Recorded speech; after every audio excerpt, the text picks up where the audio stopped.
Okay, moving forward. Snacks. We've got sugar, fat, and salt. How much is too much? So we'll get back to that quiz question. Latest news on sugar having warning labels, and carb overload versus protein deficiency. Okay.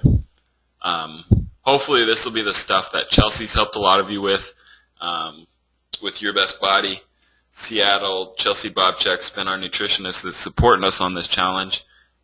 She's hopefully shared a lot of great ideas with all of you. I know that she has, just from the feedback I've gotten. I know she does a great job, and that's why we brought her in. And we can get some more of these going at the grocery store tour. Okay, moving on. So what I learned from Dr. Mark, sugar, fat, and salt, what I learned from Dr. Mark. Ghrelin levels, okay? So ghrelin levels are, ghrelin is a, what's it called? Ghrelin is released from the brain. I'm drawing a blank what it's called. It's a hormone, I believe. Anyway, take it for what it's worth. It's released when you're getting enough protein. So if you're getting too much carbs and not enough protein, your ghrelin levels are going to be high. And then that's going to be what's telling you you're hungry. Ghrelin levels telling you you're hungry. So when it's balanced, when you have 1-to-1 with carb and protein, it's balanced, then your ghrelin levels stay nice and low and steady. You'll get hungry and then it'll go down. You'll get hungry and you'll eat and it will go back down to normal. You'll get hungry and it'll eat and it'll go back down to normal. Rather than if you're overloading on carbs, it just keeps skyrocketing. And that's what ghrelin is. I encourage you to look up the word ghrelin and check out what ghrelin levels are. It's interesting stuff to find out, especially on a challenge like this where you're really trying to figure out how to eat healthy for the rest of your life. How sugar, fat, and salt are a deadly combination. Releases chemicals into the brain when you eat those three things together, like a McDonald's fry.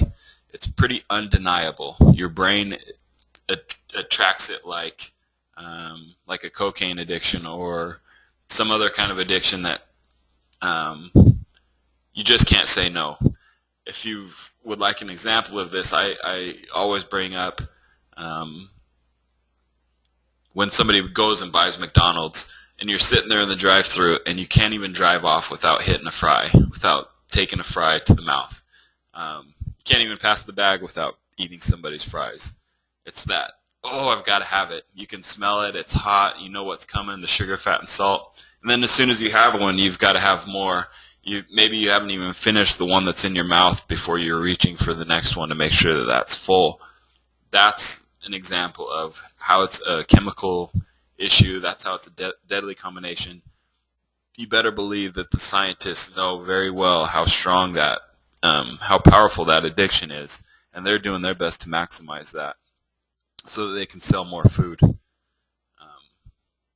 that's kind of scary when you think about it. They're paying our best scientists, excuse me, they're paying our best scientists out of school to find ways to make us want their food better. You know, like the Pepsis of the world and the McDonald's of the world. The big companies with all the money pay the top scientists how to figure out how to make their food more attractive to us. Kind of scary. Sugar and soda. You wouldn't eat 22 packs of sugar, so why are you drinking them? It's kind of gross when you think about it. We've done some posts on Facebook with the amount of sugar in each of the drinks, and it's really disturbing when you think about it. So, moving forward, how much is too much? Answering those quiz questions. 16 grams per serving, but I have a feeling when you're as spoiled as we are, it must be less, like recovering from an addiction. So 16 grams per serving. If you think about it, or if you do the math, the big Gatorades or Powerades will have 55 grams in each bottle. The servings will say something like 22 or 20, and then there will be 2.5 servings per bottle. 40 grams per day is enough. it's just not very much sugar, and we're getting way more than that in the average American diet. So just some things to be aware of. Okay. Warning labels. So OMG, they're going to have to put warning labels on sugar packed in foods. This is the point where, if it's a live presentation, I'd like to open up a discussion about addiction and healthy snack options. Think about that. Like, how will it change if there's warning labels on every Nutrageous or Reese's Peanut Butter Cup? I think that it will have a similar effect to what it's had on cigarettes. It's not going to stop the average smoker or the normal smoker. However, it might deter the person who's maybe not so sold on sugar. They're going to make a little bit wiser decision, more informed decision. And hopefully it gets some of the people that are stuck on sugar to realize what the issue is and back off as well. So opening up the discussion about healthy snack options, I just wanted to go over this list that Chelsea gave everybody. We'll go proteins, carbs, and then I'll talk a little bit about healthy fats as well. If you see on the paper, she's got tunas, she's got beef jerkies, turkey jerkies. She does have some packaged meats here, which I'm not a huge fan of, but you know what? She knows a lot more about nutrition than I do. And they're organics, so that's even better choice.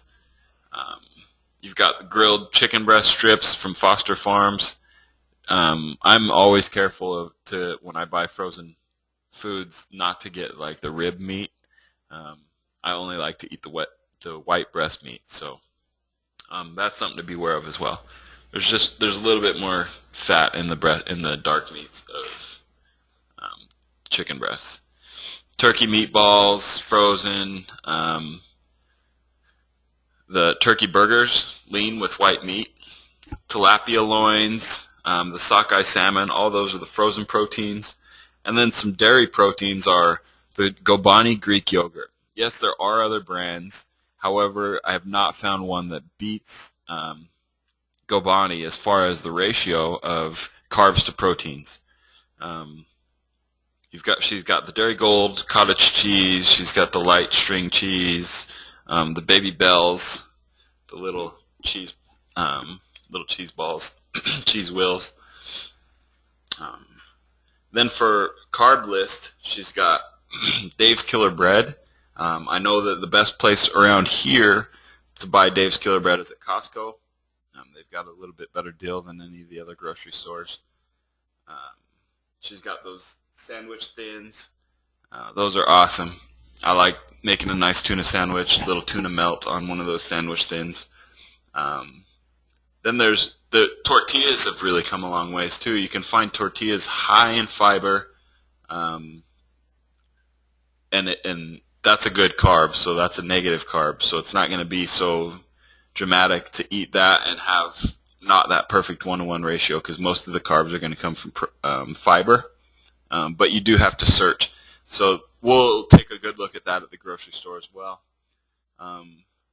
Kashi Goleen, again, you want to look at check the labels. Some of the Kashi is better than the other. Quaker Oats, those are the ones that you have to make yourself, not the instant oats. And then shredded oats. And again, she's got a certain brand here, Barbara's, which probably has a better ratio than most regular cereals. Snack foods, crackers, pretzels, popcorn. OK Mac, the whole wheat. With the popcorn, she's got Newman's Own light butter, no trans fat. A lot of labels say no trans fat, but that doesn't mean much because there could still be other fats in it. Peanut butter filled pretzels. Now that sounds like an awful treat, but I don't think Chelsea would give you that if it wasn't a good one. Okay, popped chips, the little sea salt and potato chips, salt and pepper potato chips. Small packages, so that helps keep the calorie count down. Okay, so that's carbs, proteins. Let me talk a little bit about fats. You've got the healthy fats in the Adams peanut butter, nut and seed butters. Definitely compare labels when you're checking out peanut butters. The Adams 100% natural is less processed than, say, your Jif or Skippy. The whole nuts, she's got almonds here, pecans, peanuts, okay, your olive oils, your olives, your peanut oil, sunflower seeds, all natural. Okay, there's a lot of sodium in the salted sunflower seeds, but it's better than some of the other snacks that you could be getting. And miscellaneous fats are avocados, Benecol, and mayo with olive oil. Okay, I always keep those to a minimum. I do eat a lot of avocado myself. But those are options for snacks, options for food, healthy options.